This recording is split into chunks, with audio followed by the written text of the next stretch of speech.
A aula de hoje é sobre dualidade e análise de sensibilidade. Seguiremos o seguinte sumário: compreendendo os conceitos de dualidade, fazendo a passagem do primal para o dual, vamos apresentar algumas analogias e realizar a interpretação econômica. Dualidade. Dualidade é quando um problema pode ser abordado por outra perspectiva. O que significa isso? Tá? Então, um problema de programação linear, ele pode ser compreendido de forma bastante simplificada, ou como maximizar um lucro, que seria no primal, que teria o modelo equivalente dual como minimizar custo, ou vice-versa. Então, todo problema de programação linear pode ser substituído por um modelo equivalente denominado dual. O modelo original é chamado primal. Então, vamos verificar aqui apresentando um caso concreto para compreendermos o conceito. Então, temos aqui um problema primal, vamos chamá-lo de primal. Deseja-se produzir 3 diferentes molhos a partir da mistura de ketchup e mostarda. A quantidade disponível de ketchup é 80 unidades e de mostarda tem 30 unidades. As receitas para o molho são: molho 1, utiliza 5 gramas de ketchup e 2 de mostarda e o lucro é 10 pilas. Molho 2, utiliza 4 gramas de mostardas e 3 molho e lucra 7 pilas. Molho 3, 1 grama de ketchup e 5 de mostarda e lucra 15 pila. Então, primeiro vamos apresentar o nosso modelo no caso primal. Nós temos aí um problema de maximização, utilizando recursos escassos. Tá? Então, ele vai maximizar o lucro, a venda do molho 1, molho 2, molho 3, por esses preços, 10x1 mais 7x2 mais 15x3, sujeito, tá, às restrições do ketchup disponível e da mostarda disponível. Ou seja, no nosso caso, 5x1 mais 4x2 mais x3 menor ou igual a 80.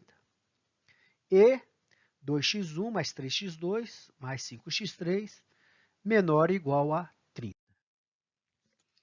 Então, na relação primal versus dual, suponha que um comprador propõe adquirir toda a matéria-prima da fábrica, interrompendo a produção. E vamos estabelecer que uma unidade de ketchup custará Y maior que zero e uma unidade de mostarda custará Y2 maior que zero. Os valores de compra Y1 e Y2 serão fixadas arbitrariamente pelo comprador, enquanto o dono da fábrica pretende assegurar certa vantagem para que não saia no prejuízo. Então, no nosso caso, nós temos ali o nosso problema primal, apresentado pela função objetivo e pelas restrições, e nós sabemos que o primeiro molho gasta 5 unidades de ketchup e 2 unidades de mostarda. E esta unidade produzida é vendida por 10 unidades monetárias. Tá? Então, o problema dual que seria, vender os ketchups e mostardas. Quais os preços de cada molho a partir do ketchup e mostarda? O molho 1, vale a pena vender estas 5 unidades de ketchup e 2 unidades de mostarda se o comprador pagar pelo menos 10 unidades monetárias, ou seja, 5Y1 mais 10Y2 tem que ser maior ou igual a 10.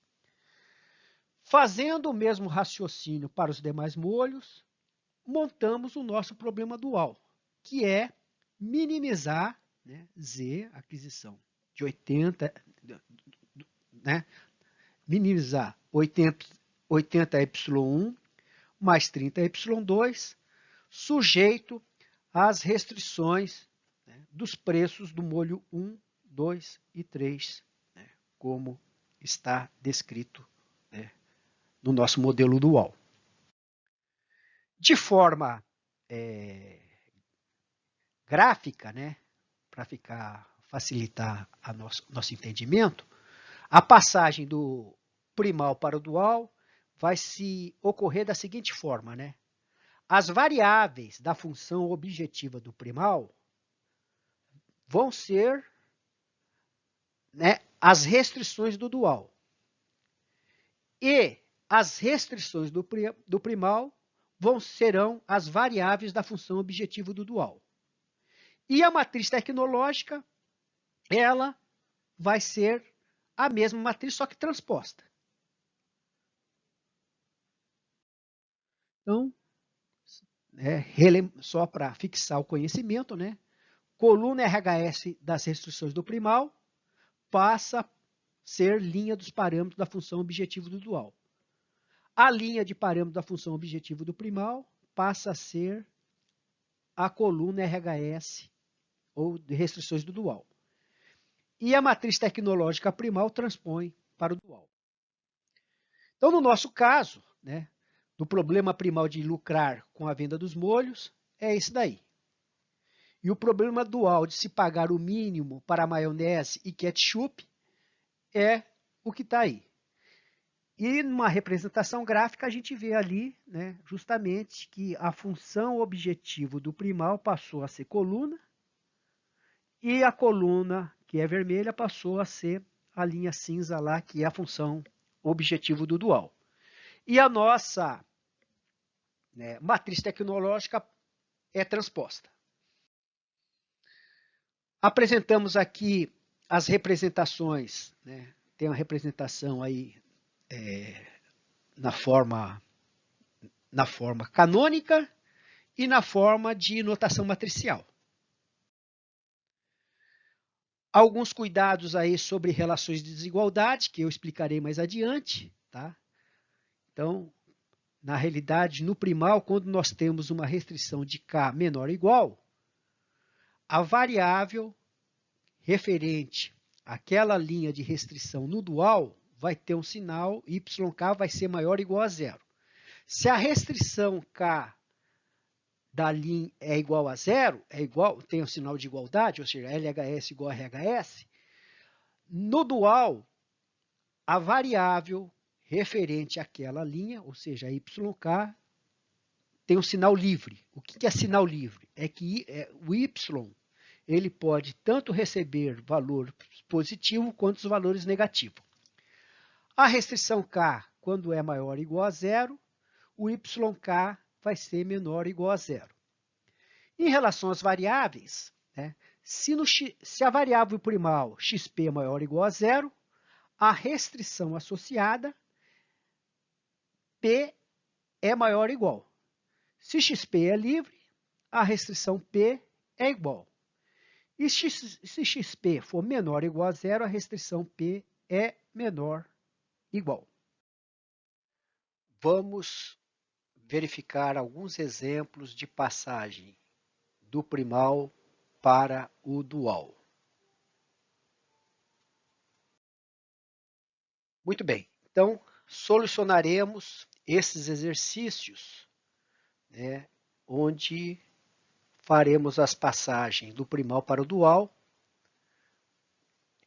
e utilizando essa tabela cinza aí do lado, que nos orienta como fazer a transformação dos sinais de restrição para variáveis, né, do dual e de variáveis para restrição.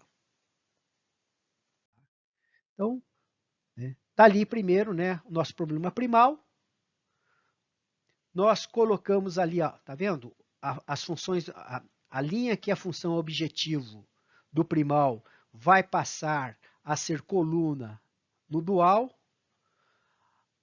A coluna que é restrição no primal vai passar a ser função objetivo no dual. e iremos transpor as colunas. Como nós temos aí um sinal, né? O nosso sinal é um sinal, né, de menor ou igual, né? Então a restrição, né, K menor ou igual, ela passa a ser YK maior ou igual, né? Considerando, né, que o primal nosso é de maximização. Tá? Muito bem. Então, segundo exemplo. Nós temos ali, né, 2x1 mais 3x2, ele vai, né, a função objetiva, a linha da função objetiva vai ser a coluna do RHS do dual. A coluna RHS vai ser a linha da função objetivo. E a nossa matriz tecnológica vai ser transposta. Nesse caso do exercício, uma das restrições, a referente ao y2, né, tem uma relação de igualdade. Como tem uma relação de igualdade, na linha que se refere ao y2, o y2 vai ser livre, como marcado ali. Ó.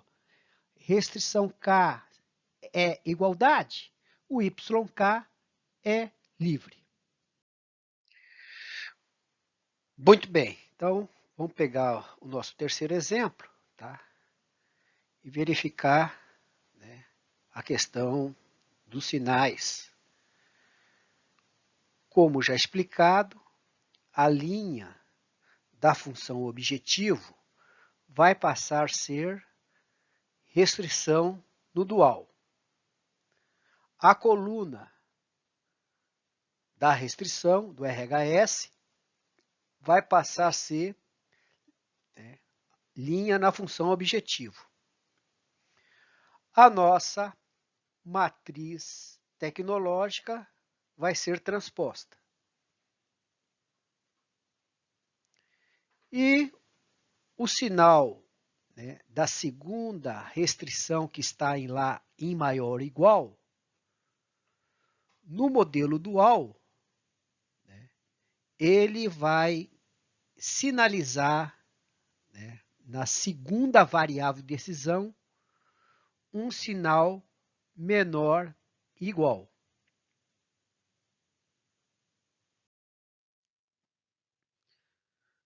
Mais uma vez, linha de função objetivo, coluna, né, de restrição RHS. Coluna RHS passa a ser função objetivo. Matriz tecnológica, fazemos uma transposição. No caso, nós temos que uma das variáveis de decisão do primal do x2 é livre. Isso implica que, né, a restrição referente, tá, ao x2, né, que seria a segunda restrição, né, a segunda linha de restrição do dual, vai ter um sinal de igualdade. Bem, analogias entre primal e dual. Tem uma solução básica, viável básica primal, não ótima, corresponde a uma solução básica inviável dual. A solução ótima primal corresponde à solução ótima dual, ou seja, quando você tem uma solução ótima no primal, você tem uma solução ótima no dual também. Os coeficientes das variáveis de controle na função objetivo primal são os valores das variáveis de folga correspondentes na solução dual. Então, o coeficiente x1 é o valor de VI das variáveis de folga dual. Os coeficientes da variável de folga da função objetivo primal são os valores das variáveis de controle correspondentes na solução dual. Tá. Coeficiente de UI é igual ao valor de YI, ou seja, a variável de controle dual. Os valores das variáveis de controle no primal são coeficientes das variáveis de folga correspondentes na solução dual. O valor de xi é igual ao coeficiente de VI. E os valores da variável de folga no primal são coeficientes das variáveis de controle correspondendo à solução dual. Tá? O valor de UI vai ser igual ao coeficiente de Y. Isso vai ser mais facilitado o entendimento quando tratarmos, né, da interpretação econômica. Tá? Então, vamos pegar outro problema para compreender o conceito. Né? A Caigara Alimentos de Pets deseja produzir uma ração que deve ser elaborada a partir da mistura de 3 tipos de grãos, 1, 2 e 3.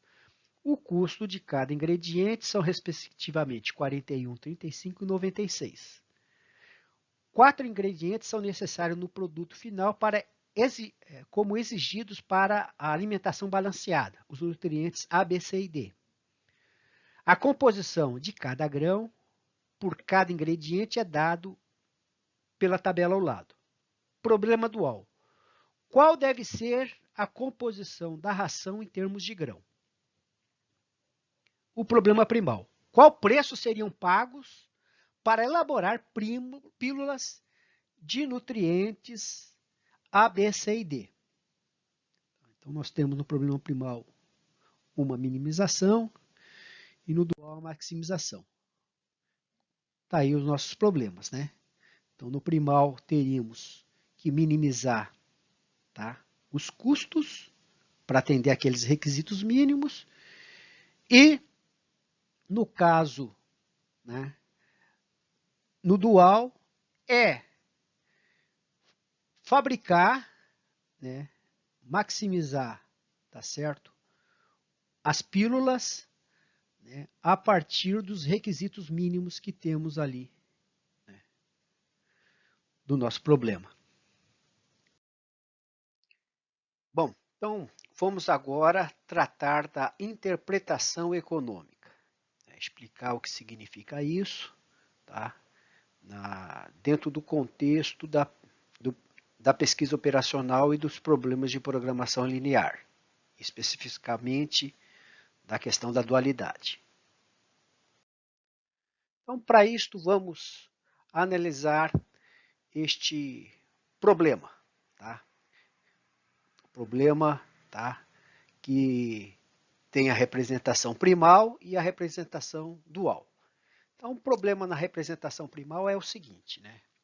Uma empresa, após um processo de racionalização de produção, ficou com disponibilidade de 3 recursos produtivos, R1, R2 e R3. Um estudo sobre o uso desses recursos indicou a possibilidade de se fabricar 2 produtos, P1 e P2.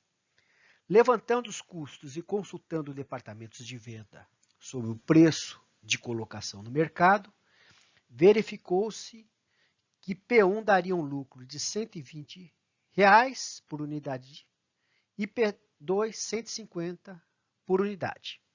O departamento de produção forneceu a seguinte tabela de uso de recursos. Então, ali, o P1 utiliza 2 unidades do recurso 1, 3 do recurso 2 e 5 do recurso 3. O produto P2 usa 4 unidades do recurso 1, 2 unidades do recurso 2 e 3 unidades do recurso 3. E as disponibilidades do recurso 1 durante um mês é 100, do recurso 2 é 90 e do recurso 3 é 150. Então, o nosso problema primal é um problema de maximizar o lucro com a venda dos produtos, né, P1 e P2. Então, nós teríamos ali, né, a nossa função objetivo representada dessa forma.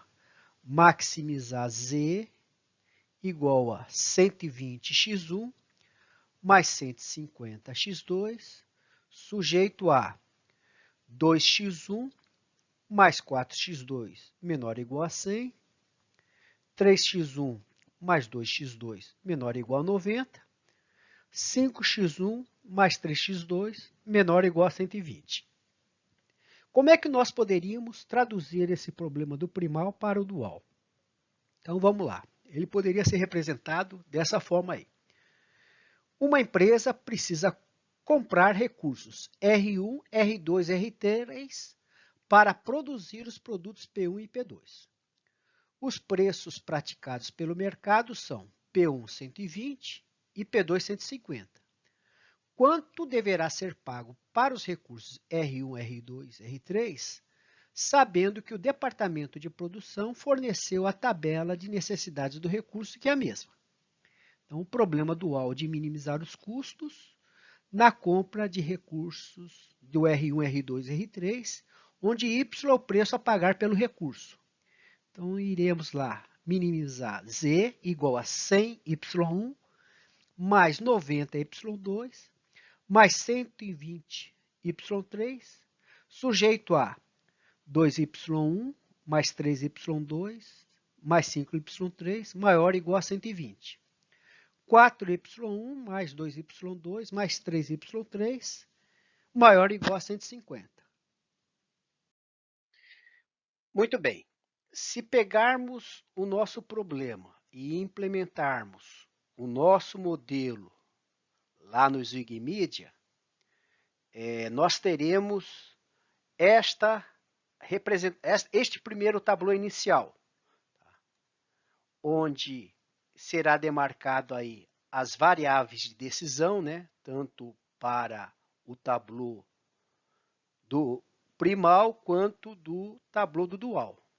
As variáveis de decisão do primal é o x1 e x2, e as variáveis de decisão do dual é y1, y2, y3. E as restrições? No caso do primal é S1, S2 e S3, e no caso do dual, S1 e S2. Bem como a solução inicial básica de ambos os problemas. Bom, a solução final, né, tanto o tabuleau final primal quanto o tabuleau final dual, né, as soluções vão ser apresentadas, né, na última, né, coluna à direita, onde está marcada ali solução. Então, no nosso primeiro tabuleau, as soluções do problema, né, x2 igual a 18,55714, S2 igual a 14,2857 e x1 igual a 12,8571. Todas as outras variáveis, né, terão valor nulo. Tá? E aí nós justamente iremos chamar de, né, as variáveis que têm o valor zero, né, na última coluna, são variáveis básicas. Então, o nosso caso aí é o x1, x2 e o S2 para o problema primal. Para o problema dual, a solução final do nosso problema é y3 igual a 12,8571 e y1 igual a 27,8571. E também, da mesma forma, tá, nós teremos as variáveis básicas são aquelas, né, que tem o valor na última linha igual ao valor zero, e as variáveis não básicas são aquelas que têm na última linha os valores diferentes de zero. Então, aqui, o que é interessante é que o que é solução no primal vai aparecer ali na última linha do dual. E o mesmo, né? O que é solução do dual vai aparecer na última linha do primal. Bom, vamos então verificar o que é o custo reduzido e o preço sombra e onde encontrá-lo. Então, nós encontramos os custos reduzidos e os preços sombra na última tabela, né, na tabela da solução final, né, sendo que os custos reduzidos é encontrado ali embaixo das variáveis de decisão e os preços sombras é encontrado, né, na última linha referente, tá, às variáveis de restrição. Então, vamos ver aqui o que é o preço sombra e o custo reduzido, né? O custo reduzido, né, trata ali das variáveis de decisão. Então, é a quantidade que o coeficiente da função objetivo de uma variável original deve melhorar antes de essa variável se tornar básica. Ou então, seria a penalização que deverá ser paga para tornar uma variável básica.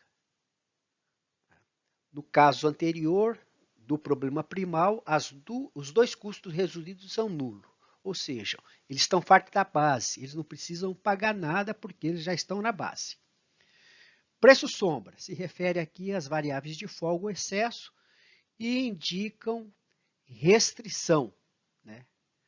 Mostra quanto a função objetivo varia se aumentarmos uma unidade no lado direito da inequação, do RHS. Então, ali, né, quando nós tivermos ali um preço sombra, né, ele aumentando, ele diz respeito, né, a uma restrição, né? Então, geralmente, né, no caso ali seria, né, uma restrição que estaria fora da base, né, seria uma variável não básica, tá? E se nós aumentarmos uma unidade ali no RHS, tá? O preço sombra indica quanto a nossa função objetivo vai, tá, aumentar. Tá? Ou também poderia ser, né, ser compreendido que é o valor da variável de decisão no ótimo obtido no problema dual, como vimos no exemplo anterior. Então, explicando aí o conceito do preço sombra. O preço sombra do primal. Se aumentarmos uma unidade do recurso limitado, no caso R1, o lucro aumentaria 27,8571. Se aumentarmos uma unidade do R2, o lucro não aumenta nada. Se aumentarmos uma unidade do R3, o lucro aumenta 12,8571. O preço sombra do dual, né? Se diminuirmos uma unidade do preço do produto, né, no caso do P1, o custo diminuiria, né, 12,8571. E do P2, diminuindo a unidade, o custo diminuiria 18,5714. Custo é reduzido. Os custos reduzidos do primal são nulos, já que estão na base, né? Valores diferentes de zero. O custo reduzido no dual, né? No caso, nós temos o recurso R2, deverá aumentar ou pagar 14,2857 para entrar na base. Em outras palavras, deixar de ter valor nulo.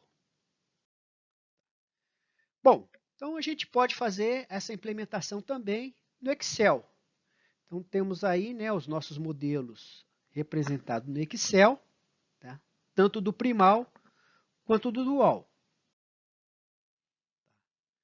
Ali também como é que foi feita a modelagem, né? De certa forma, a implementação do solver. Lembrando, né, que deve ser escolhida a opção do simplex para que se gere o relatório correto. Depois de dada a solução, né, apresentada a solução, escolhe-se ali os relatórios, né, que estão na pequena caixa ali, né, que é principalmente o relatório de sensibilidade. Tá?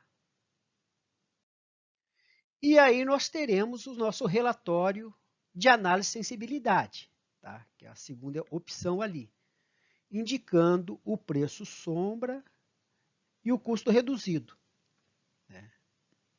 Ele dizendo também, né, quanto ele é permitido aumentar ou diminuir.